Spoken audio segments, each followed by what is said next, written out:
अतिशय धक्कादायक आणि तितकी संतापजनक बातमी नाशिकमधून आहे। नाशिकच्या त्र्यंबकेश्वर तालुक्यातल्या टाके देवगाव पैकी बरड्याची वाडी या गावात राहणाऱ्या एका 45 वर्षीय महिलेनं तब्बल 14 अपत्यांना जन्म दिला।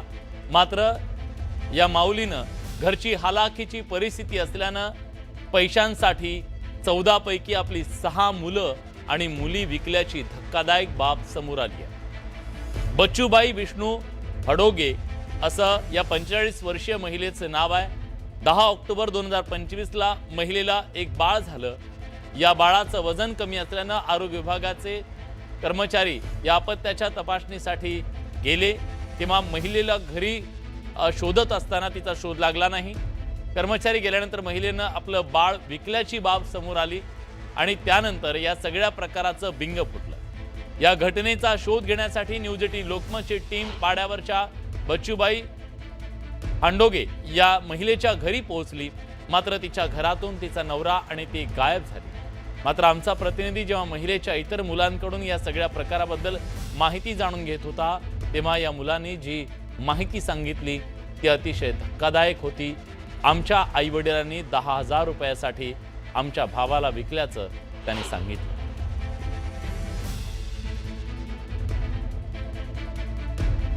तर परिस्थिती किती गंभीर असू शकते याचा अंदाज आपल्याला येईल।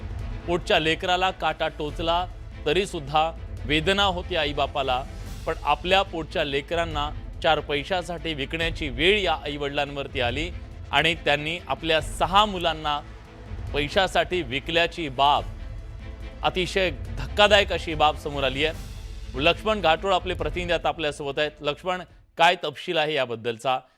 खरंच इतकी परिस्थिती वाईट होती का त्या महिलेची की आपलं बाळ विकावं? विलास, खरं तर अतिशय धक्कादायक अशा स्वरूपाचा हा सगळा प्रकार आहे। या महिलेनं आपल्या आतापर्यंत 14 मुलींना जन्म दिलेला आहे आणि या 14 पैकी जेव्हा आम्ही त्या महिलेच्या घरी गेलो ही बातमी कळाल्यानंतर, त्यावेळेला तिच्या घरामध्ये 3 मुलं आणि 1 मुलगी जी आहे ती तिच्या घरात होती। मात्र ती स्वतः आणि तिचा नवरा हे दोघेही त्या ठिकाणी नव्हते, ते त्या ठिकाणून निघून गेलेले होते। अर्थात त्यांना ज्यावेळेला कळलं की काही लोक आपल्याकडे येत आहेत, त्यावेळेला ते त्याच्या घरात नव्हते। मात्र 3 मुलं आणि 1 मुलगी त्यांच्या घरात मिळून आली आणि त्या मुलींनी जे सांगितलं ते खरं वेदना देणारं होतं, धक्कादायक होतं। महाराष्ट्राच्या एकूणच विकासाच्या ज्या गप्पा आपण मारतो या सगळ्यांना छेद देणारं होतं। कारण ते मुलं सांगत होते की आमच्या आईने आमच्या एका भावाला 10,000 रुपयासाठी विकलं, आम्ही विकू नको असं म्हणत होतो, मात्र त्यांनी त्या मुलाला विकलं। अशा प्रकारची माहिती ज्यावेळेला त्या मुलांनी दिली त्यावेळेला निश्चितपणे ह्या महाराष्ट्र सरकार आणि या सगळ्यासाठी एक धक्कादायक अशा स्वरूपाची ही बातमी आहे। अतिशय भयानक हे सगळं प्रकरण आहे।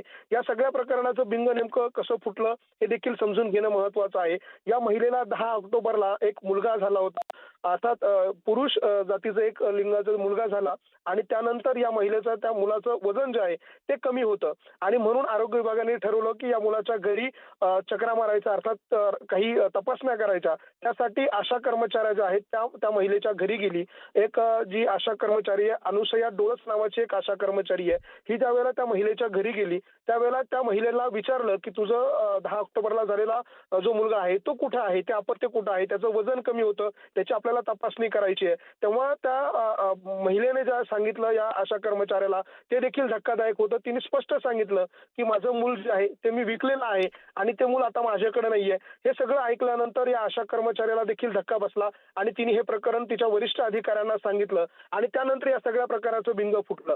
विशेषतः या भागातले सामाजिक कार्यकर्ते भगवान मध्ये यांनी हे सगळं प्रकरण जे आहे ते न्यूज 18 लोकमत पर्यंत पोहोचवलं आणि त्यानंतर न्यूज 18 लोकमत अर्थात आम्ही आज सगळ्या या प्रकरणाची ज्यावेळेला माहिती घ्यायला सुरुवात केली त्यावेळेला सुरुवातीला आम्ही आरोग्य विभागाच्या अधिकाऱ्यांकडे गेलो। सुरुवातीला या अधिकाऱ्यांनी बोलण्यास नकार दिला। त्यांनी सांगितलं हे प्रकरण सध्या अधिवेशन चालू आहे आणि त्यामुळे हे प्रकरण खूप गंभीर स्वरूपाचं आहे, आम्ही त्याचा तपास करतोय, मात्र आम्ही बोलणार नाही। मात्र न्यूज 18 लोकमत या सगळ्यातलं गांभीर्य किती आहे याचा अंदाज येतोय।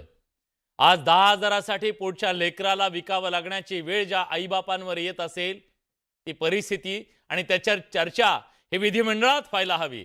नेत्यांनी सगळ्यांनी विचार करायला हवा आणि खरी चर्चा तर या मुद्द्यांवर व्हायला हवी। पण अधिकाऱ्यांना हे नको होतं म्हणून ते बोलायला तयार नव्हते, पण अधिकाऱ्यांना आम्ही बोलतं केलंय। बघा, ऐका काय म्हणाले ते। त्याच्यामध्ये आशांच्या माध्यमातून HbNCचा एक कार्यक्रम असतो, त्याच्यामध्ये बालकांना घरी जाऊन व्हिजिट दिल्या जातात. त्याच्यामध्ये अनुसयाबाई आडांगे म्हणून पेशंट होतं, त्याची साधारणतः 14वी डिलिव्हरी झाली ग्रामीण रुग्णालयामध्ये. त्यानंतर त्याला डिस्चार्ज देण्यात आला. बच्चूचं वजन तेव्हा 2,800 होतं. त्यानंतर घरी जाऊन त्याच्यामध्ये वजन घेतलं असता 3,800 वजन त्याच्यामध्ये होतं. आज आमच्या आशा कर्मचारी त्या गावात गेल्या, बर्ड्याची वाडी, टाकेदेगाव, त्र्यंबकेश्वर येथे. त्यांना त्या ठिकाणी मातेने सांगितलं की बच्चू आता आमच्याकडे नाही आहे संदर्भात. तर अतिशय धक्कादायक अशी ही बाब म्हणावी लागेल. 14 बाळांना ज्या आईनं जन्म दिला असेल त्या आईची काय अवस्था झाली असेल. खरं तर एक बाळंतपण सुद्धा आईसाठी पुनर्जन्म असतो असं म्हटलं जातं, पण या मातीनं 14 बाळांना जन्म दिला आहे. आजच्या काळात कदाचित ऐकणाऱ्याचा सुद्धा विश्वास बसणार नाही अशी परिस्थिती.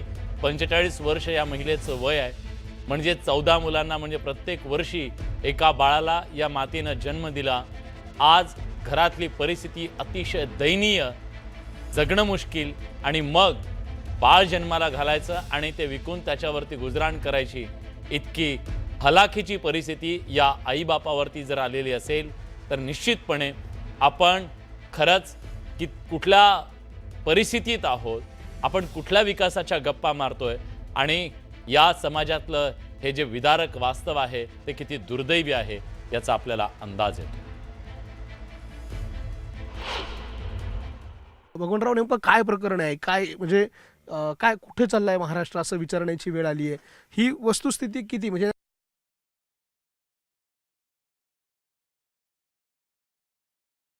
भगवंतराव, नेमकं काय प्रकरण आहे, काय म्हणजे काय कुठे चाललंय महाराष्ट्र असं विचारण्याची वेळ आली आहे.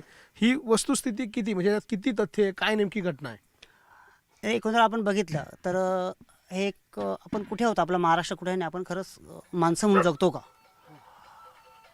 या ठिकाणी आपण जे आता आलोत, या महिलेला म्हणजे बच्चीबाई हाडोंगेला 14 अपत्य झाले हे जेव्हा आम्हाला कळालं तेव्हा धक्का बसला की असं शक्यच नाही. पण जेव्हा 14व्या खेपीला तिला इथे आरोग्य अधिकारी येत होते तर ती तपासणी करायचं म्हणून ती नकार देत होते. आणि म्हणून माझ्या संघटनेच्या कार्यकर्त्यांनी माझी स्वतः मिसेस येऊन त्या महिलेला समजूत केली की बाई तुला हॉस्पिटल जावं लागेल. आम्ही नेलं तिला आणि ती सुदैवाने सुखरूप डिलिव्हरी झाली. आणि जेव्हा आरोग्य विभागाचे कर्मचारी आज या ठिकाणी आले की वजन आपण घेऊया, त्याचं काही लसीकरण करूया, तेव्हा सकाळी मला 9 वाजता असं कळालं की ते बाळच नाही आहे म्हणून. आणि मग आपण शोध घेतला. मग मी आरोग्य अधिकाऱ्याशी बोललो, CDPOशी बोललो की हे बाळ कुठं आहे. तर त्यांच्याकडनं असं सांगण्यात आलं की ते बाळ आम्ही देऊन टाकलं. मग देऊन टाकलं म्हणजे नक्की काय केलं. आम्ही त्याच्या खोलात गेलो तर अशी माहिती मिळाली की ते बाळ काहीतरी कोणाला, त्याचं नाव काही कळालं नाही, पण तू काही पैसे घेऊन ते बाळ दिले गेलेलं आहे. म्हणजे आजही या आर्थिक परिस्थितीमुळे, गरीबमुळे पोटचा गोळा विकण्याची वेळ जर येत असेल आदिवासी समाजामध्ये किंवा गरिबांना, तर आपण नक्की आहोत कुठे. मग आपण माणसं आहोत की जनावर आहोत. म्हणजे आपण एकीकडे वल्गना करतो विकासाच्या आणि मेक इन इंडियाच्या, डिजिटल इंडियाच्या, मात्र आज पोटच्या गोळ्याला विकायची वेळ येते. आणि याही पेक्षा जे आजकाल जे काही बाळ दिलं त्याच्या आधीचे काही बाळं दिलेले आहेत, हे पैसे 1000-2000साठी अशी देखील आम्हाला माहिती मिळालेली आहे. तर याची चौकशी करावी आणि या कुटुंबाला का ही वेळ आली, याच्यापर्यंत शासकीय योजना का पोहोचल्या नाहीत. अशी जी परिस्थिती आहे या कुटुंबावर का नेमकी आली असावी. हे कुटुंब गेले पूर्वीपासून इथंच असतं. गेले 25-30 वर्षापासून हे त्यांचं शेत आहे. ते बर्ड्याची वाडी आहे, त्यांचं घर आहे, पण हे गेले शेतीसाठी राहतात 25-30 वर्षापासून. आणि त्यांना शासकीय योजना कुठली मिळालेली नाही. आता पण कोणी आलं पण नाही आतापर्यंत विचारा की तुम्हाला काही योजना मिळाली की नाही. की आपण बघतो की लाखो घरकुलं दिले गेले. आता आपण PM किसान जे आपले घरकुल योजना आहे, PM आवास योजना, त्याचा यांना लाभ मिळालेला नाही. जर यांना सरकारच्या योजना मिळाल्या असत्या, याच्यावरती सरकारने लक्ष दिलं असतं, आज त्यांच्यावरती हे बाळाला विकण्याची वेळ अशी आली. माझा शंका अशी आहे, संशय, की ते बाळ त्यांनी केवळ त्यांच्या कुटुंबाची आर्थिक जी हे आहे त्याला अडचण भागवण्यासाठी ते बाळाची त्यांनी विक्री केलेली असेल. त्याचा शोध लावावा, ते बाळ त्यांना परत शासनाने आणून द्यावं आणि त्यांना सरकारी योजना मिळाव्या, जेणेकरून त्यांची आर्थिक परिस्थिती सुधारेल. परिस्थितीमध्ये ही भयानक विदारक परिस्थिती या महाराष्ट्रामध्ये आजही आपल्याला पाहायला मिळते. त्यामुळे या महिलेचे जे मुलं किंवा जे बाळं विकल्या गेल्याचा संशय आहे त्याचा शोध कोण घेणार, सरकार त्याचा शोध घेणार का, या महिलेवर ही वेळ बाळं विकण्याची, स्वतःची मुलं विकण्याची वेळ का आली, या सगळ्याचे प्रश्न, या सगळ्याचा खोलापर्यंत सरकार जाईल का, असा सगळा प्रश्न या निमित्ताने उपस्थित केला जातो. मात्र न्यूज 18 लोकमतच्या पाहणीमध्ये हे भीषण वास्तव महाराष्ट्राचं समोर आलेलं आहे. व्हिडिओ जर्नलिस्ट हेमंत बागुलसह लक्ष्मण घाटोळ, न्यूज 18 लोकमत, नाशिक.